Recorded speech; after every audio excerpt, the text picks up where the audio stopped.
Ouais, j'ai cours autant que ça. Top. Allez, on commence les filles.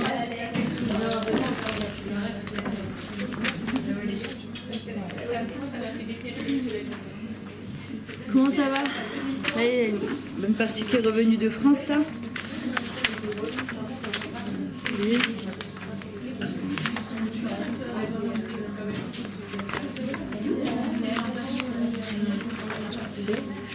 Ok. Alors je récapitule rapidement pour celles qui n'étaient pas là la semaine dernière. On avait commencé le travail de Mida, donc on avait fait une introduction, c'est-à-dire pourquoi on est venu sur Terre. Alors après il explique, il dit c'est quoi le devoir de l'homme dans ce monde. Et on doit se poser la question, c'est quoi mon but? C'est quoi la direction que je dois suivre? Quand je fais un voyage, forcément je dois savoir où je vais pour pouvoir m'équiper en fonction de là où je vais. Si je vais en Thaïlande, ça va être différent. Si je vais à Ouman, ça va être différent. Si je vais à Paris, ça va être différent. Si je vais en Israël, ça va être différent. Et en vrai, on doit toutes se poser la question, qu'est-ce qu'on fait sur Terre? Et c'est quoi mon but dans ce monde? C'est-à-dire, je suis pas venue sur Terre que pour faire des études, me marier, avoir des enfants. Même si on a l'impression que c'est une fin en soi, c'est pas une fin en soi. Ce n'est qu'un moyen d'arriver à apprendre à se réaliser, se connaître et connaître Akadosh Baruch Hu et comprendre la raison pour laquelle on est sur Terre. Le Ramchal, il dit, on est venu sur Terre principalement pour changer, d'accord, pour changer, pour se transformer, pour devenir meilleur. Et c'est une des raisons pour laquelle on est venu sur Terre. C'est-à-dire que si une personne, du moment où elle naît jusqu'au moment où elle quitte ce monde, elle reste exactement la même, eh ben il y a un petit problème. C'est-à-dire qu'on est venu sur Terre, on doit devenir quelqu'un d'autre, on doit devenir quelqu'un de meilleur. Et c'est la raison pour laquelle on doit se poser la question, qu'est-ce que je fais là? Maintenant, on a tout en nous, d'accord, toutes les midotes pour devenir meilleur. Alors, on a toutes parfois une mida un peu mieux que l'autre ou un moins bien que l'autre. Celles qu'on a bien en nous, c'est celles qui vont nous aider justement à devenir meilleures, encore plus, parce que si une personne elle sait pas ce qu'elle vaut, elle va difficilement pouvoir travailler sur ses midotes. Quand une personne a l'impression qu'elle est complètement bidon, qu'elle est naze, qu'elle est pas bien, qu'elle est efface, que c'est un zéro pointé, elle pourra pas avancer dans sa vie parce qu'elle aura toujours l'impression qu'elle est moins bien que tout le monde, elle sera toujours fixée sur ce qui va pas. C'est pour ça que la Torah vient et dit d'abord tu dois savoir qui tu es au niveau de tes midot tovot, tes bonnes midot, pour pouvoir justement travailler sur tes midot le tovot. Maintenant, le Ramchal, il avait écrit dans son livre le Messiah Tishari, il avait dit le fondement de la piété et l'origine d'un service parfait d'Hachem sont que l'homme recherche et examine quels sont ses devoirs dans ce monde. Alors on avait expliqué la semaine dernière, c'est quoi les fondements? C'est les fondations. C'est quoi les fondations? C'est quelque chose de très fort, comme par exemple, on avait donné l'exemple du Mahontal, que ce soit des tours azraéliques, que ce soit la tour Eiffel, n'importe quel binyan. D'accord, c'est ce qu'on souhaite aussi à une kala quand elle se marie, chez Yeler Binyan Adéad. C'est quoi que tes fondations, c'est que ton immeuble, il va Bezrat Hashem pouvoir tenir à tout jamais.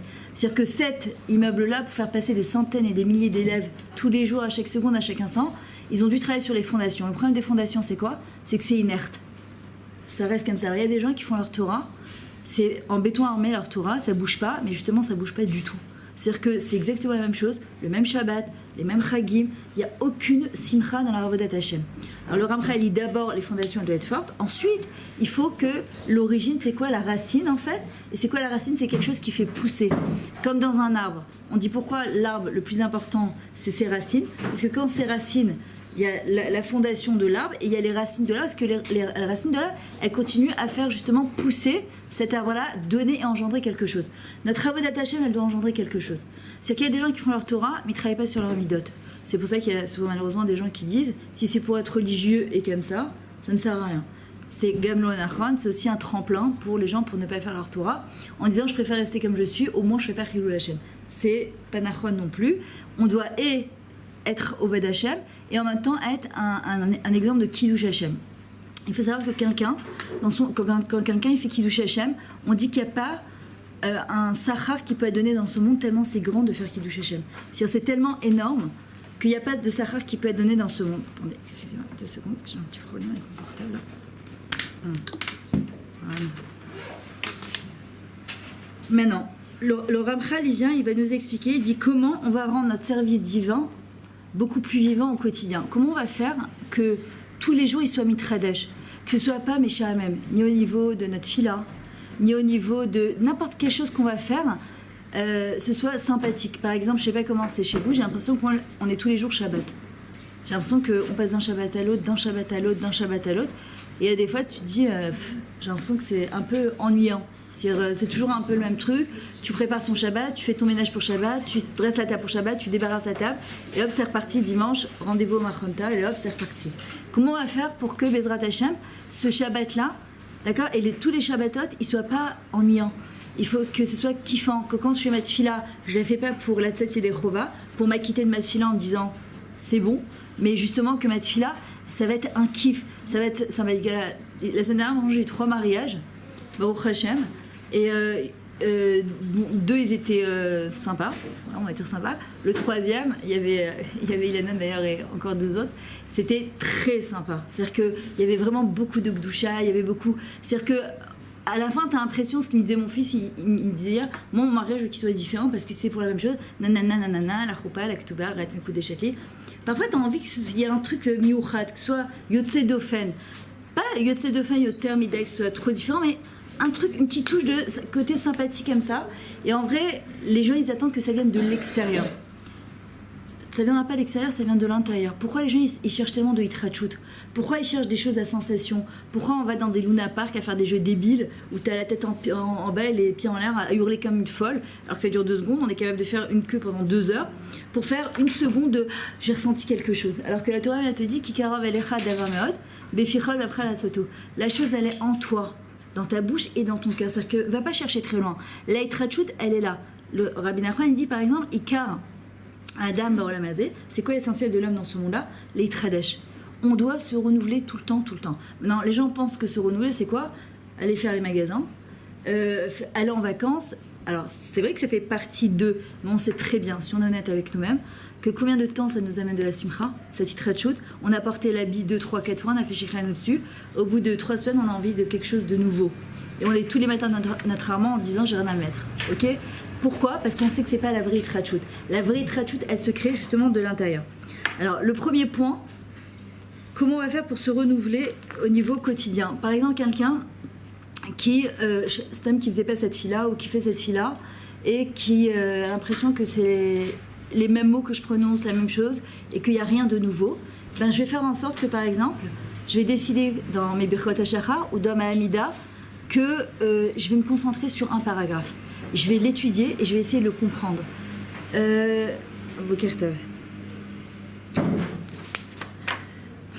Par exemple, à l'époque des Chachamim, ils étudiaient par exemple 100 fois le même paragraphe pour pouvoir l'intégrer.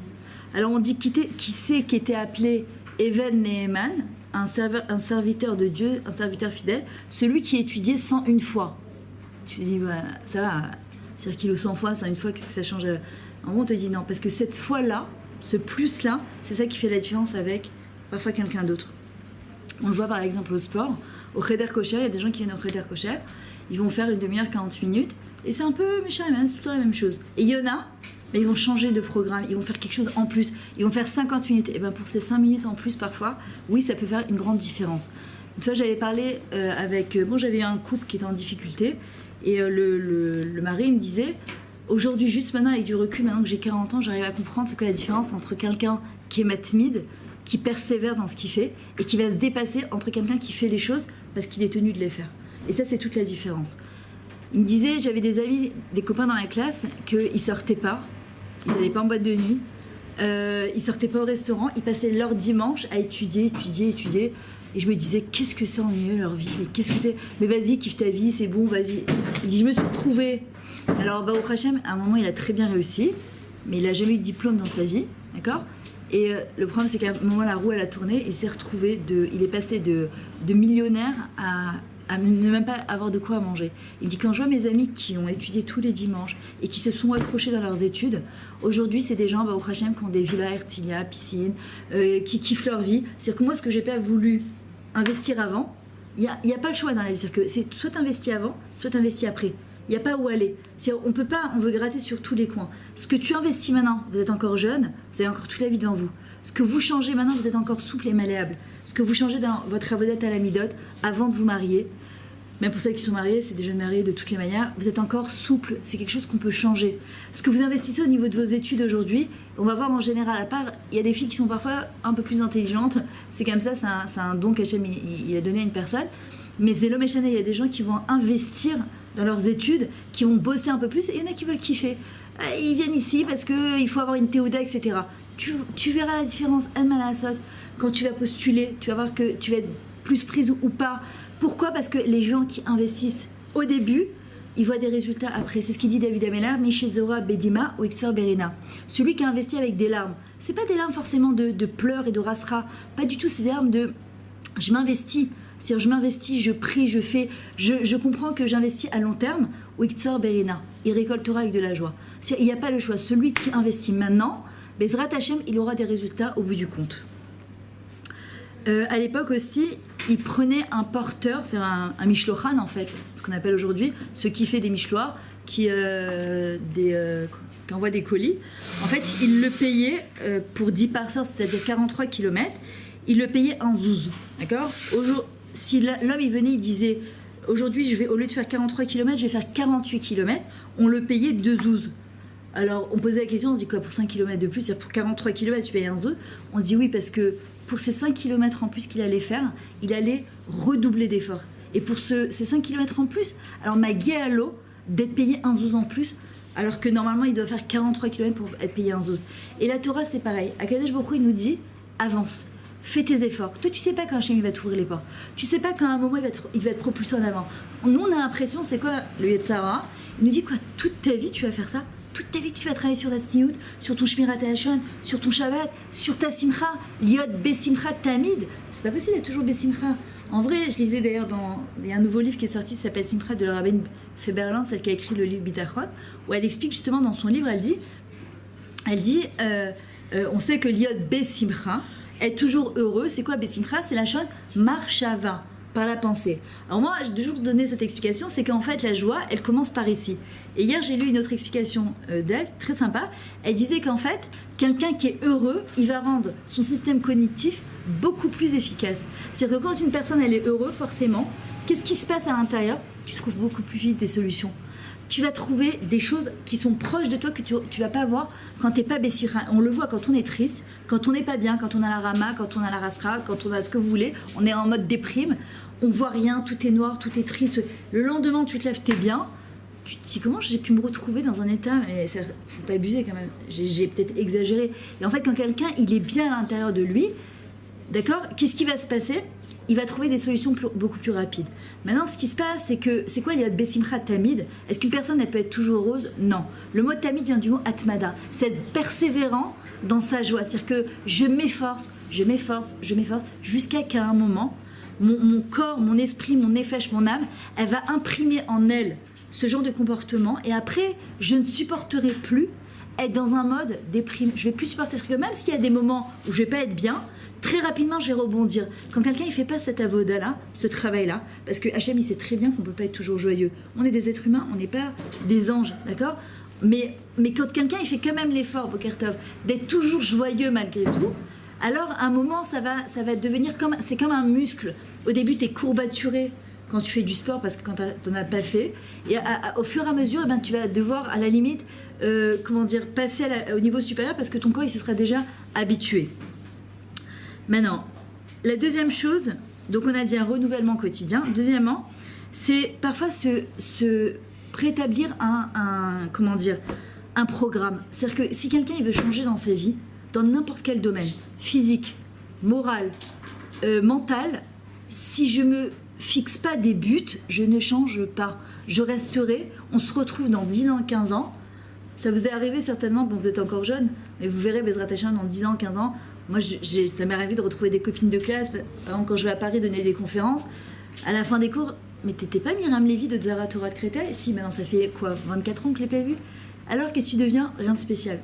Comment rien de spécial? C'est comment on peut dire rien de spécial? Et en 25 ans, normalement, ma vie, elle a dû évoluer. C'est-à-dire déjà de s'être mariée, avoir eu des enfants, c'est pas rien de spécial. Non, on a l'impression qu'il faut, pour avoir fait quelque chose de spécial, il faut qu'il y ait quelque chose de waouh. Et pourquoi j'en arrive à me dire rien de spécial? C'est parce que j'ai pas l'impression d'avancer, d'évoluer dans ma vie. Alors que regardez, je sais pas, est-ce que vous, quand vous êtes arrivé à Rosh Hashanah cette année, vous vous êtes dit, cette année elle va être différente. Moi cette année, quand j'ai allumé les bougies de Rosh Hashanah, je me suis dit, cette année, elle va être différente. Elle va être extraordinaire. Cette année, je vais changer ma vie. Dans mon couple, dans mes enfants, je vais faire des changements. À l'intérieur de moi, je vais changer. Dans les domaines où j'ai vu que l'année dernière ça allait pas, où ça a coincé, cette année ça change. Hein, tu vas dire quoi? C'est pas mon problème, c'est le problème d'Akadosh Baruch Hu. Moi je vais faire le maximum. Je vais faire le maximum, je vais donner le maximum de moi-même. Après, les résultats ils sont pas entre mes mains. Akadosh Baruch Hu te dit fonce, avance, fais. À un moment tu vas voir, Hachem il va te prendre, il va t'éjecter en haut. Tu vas même pas comprendre ce qui va t'arriver.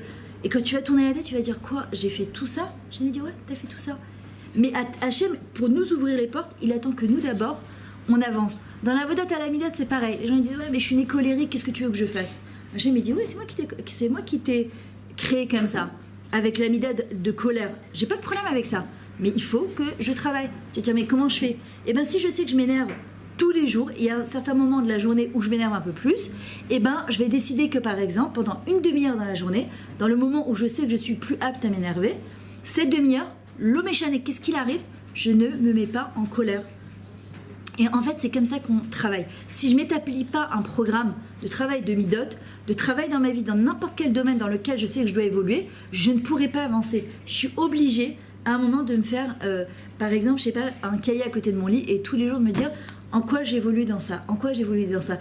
Et aussi, surtout, c'est se récompenser. C'est-à-dire que quand vous voyez que vous avancez, ne pas se dire ouais mais tu vois pas, au lieu de m'énerver 20 fois, je me suis énervé 15 fois. Mais c'est extraordinaire. Tu dis bah non, parce que le Rambam il te dit Avakol, Miné, Guinam, Timbo, celui qui se met en colère, toutes sortes de Guinam s'abattent sur lui. Mais dans la mesure où c'est Hachem qui t'a créé comme ça, avec cette mida, ou qui m'a créé avec un mida de faire attention plus à mon chemin d'Hachem, ou Matsigno, tout mon Shabbat, Hachem il dit c'est comme ça, Bechol et Vafra. De tout mon cœur je dois servir Hachem, c'est quoi les deux bêtes? Yetzara, Yetzaratov. Donc il sait que j'ai un Yetzara, il sait aussi que j'ai un Yetzaratov. Ce qu'Akadosh Baruch Hu il veut, c'est comme il dit à Abraham Avinu, Lech lecha, c'est quoi? Sors de toi pour revenir vers toi. Le principal, lech, c'est que tu sois au lech. Shata mitkadem, que tu avances.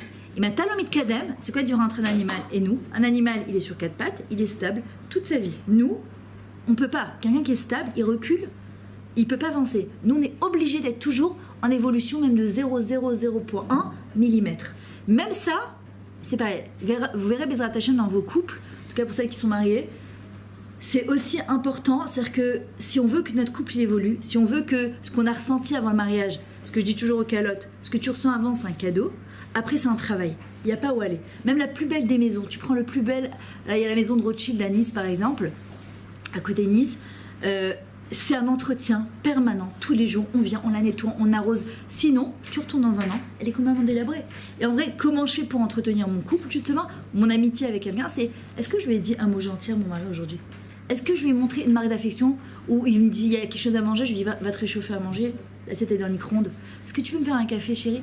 Ça va, t'as une machine d'expresso, qu'est-ce que t'as besoin de moi? Mais il a pas besoin de toi, il a besoin juste d'une marque d'attention, juste une marque d'affection, juste qu'il ou est-ce que aujourd'hui j'ai fait un petit pas en plus vers lui pour que mon couple qui tient au début sur rien, il tient sur un fil de couture, je vais le rendre un révèle, une corde tellement chazaka qu'il n'y a plus rien qui va casser notre lien. Avec Akadosh Baruch Hu, c'est pareil. Qu'est-ce que je suis prête à faire pour Hachem pour que mon lien il change avec lui? Maintenant, Akadosh Baruch Hu, il attend de nous une intégrité. Pourquoi quand on parle de Noach, on dit Ish Tzadik, et Tamim? C'est quoi Tamim? C'est la simplicité, l'intégrité. Il était entier avec ce qu'il faisait. Ce qui manquait par contre à Noach, c'était le côté d'Avraham. Avraham, on en parlera, c'était un fonceur. Avraham, il a redonné une autre dimension au monde. Noach, c'est la chaîne Nochut, c'est commode, c'est facile. Il se suffit à lui-même, il se suffit dans ce côté commode. Je ne vais pas faire trop de changements. Hachem il me dit construis la Teva, je vais construire la Teva. Mais je ne vais pas faire plus que ça pour pouvoir me bouger. Et le Rav David Povarsky, il répond comme ça, il dit parce que très souvent les gens ils disent mais je suis tellement loin de la perfection. Attends, moi je suis Rav Ovadia Yosef, c'est Saïloula. Quand tu vois ce qu'il a fait dans sa vie, tu te dis ah c'était le Rav Ovadia Yosef. Mais Hachem il m'a jamais demandé d'être le Rav Ovadia Yosef. Il m'a demandé de donner le meilleur de moi-même, d'être la meilleure version de moi-même. Il ne me demande pas d'être le Rav Ovadia Yosef. J'ai pas besoin d'être le Rav. Je dois être Miriam Etoudi avec tout ce que ça comporte et donner le meilleur de moi-même dans ce monde. Zéo Nekuda. Et le Rav David Broski répond comme ça. Il dit un acte infime. La moindre petite chose que je vais faire, la moindre petite mitzvah, vous savez c'est quoi qui va faire que par exemple quand je vais faire ma tfila, elle va avoir de l'impact ou elle va pas avoir d'impact? Le Harizal il dit, c'est si tu es inspiré, si tu as envie de faire plaisir à Hachem et si tu as envie à travers ta tefila de recréer un kécher avec Akadosh Baruch Hu. Il dit c'est ça qui va nous faire progresser. Le Harizal il disait je suis devenu le Harizal pas parce que j'ai écrit de la Kabbalah et le Zohar, il dit pas du tout, il dit parce que dans tout ce que je faisais je rentrais Marshava, Dibour, Maaseh, Ratson, Vesimcha. C'est-à-dire que dans la tête je me dis pas je fais ma tefila parce que je dois faire ma tefila, je fais ma tefila parce que je vais créer un kécher avec Hachem. Le Dibour donc je la fais en essayant de me concentrer. Maaseh, j'agis. Il dit par contre les deux choses qui font la différence entre quelqu'un qui va faire cette fila et l'autre qui va aussi faire cette fila, mais une elle va transpercer les 7 rakim, les 7 cieux, c'est que un il va faire avec tout son ratson, parce que j'ai envie de faire plaisir à Hachem, et avec toute ma simcha de me dire Baruch Hachem, Shelo Asani Goya.